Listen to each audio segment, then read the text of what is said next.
Ya, dengan demikian nomor urut Syederalun Kibiran dalam rapat pleno terbuka pada Senin 23 September 2024 menetapkan nomor urut pasangan calon bupati dan wakil bupati Biren dalam pertemuan di Aula Wisma Biren Jaya. Rapat pleno dipimpin Ketua KIP Biren dan dihadiri 3 anggota KIP lainnya, dihadiri PJ Bupati Biren dan unsur Forkopimda. Panwasli, Bawaslu dan juga puluhan para pendukung pasangan calon masing-masing juga ikut hadir. Sejumlah aparat keamanan, umumnya dari Polres Biren, TNI, dan yang lainnya ikut hadir mengamankan jalannya pengundian nomor urut. Para tamu undangan yang akan masuk dalam ruangan aula diperiksa dengan detektor logam.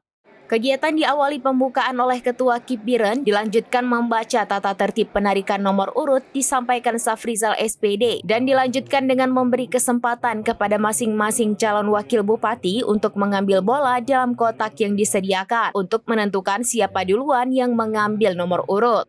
Hasilnya ditetapkan, Haji Muklis kesempatan pertama mengambil nomor urut, kedua Haji Husaini Amin SE, dan yang ketiga Murdani Yusuf SE.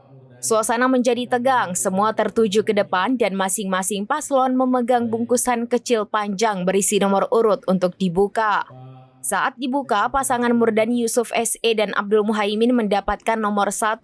Pasangan Haji Husaini M. Amin SE dan Husaini mendapatkan nomor urut 2. Dan pasangan Haji Muklis ST Insinyur Haji Razwardi MT mendapatkan nomor urut 3.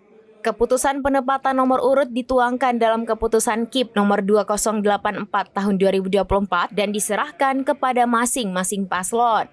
Penyerahan juga dirangkai dengan penyerahan plakat dari KIP Biren diakhiri dengan penandatanganan deklarasi pemilu damai. Dari Biren, Yusmandin Idris, rambinews.com. Download Tribun X sekarang, menghadirkan lokal menjadi Indonesia.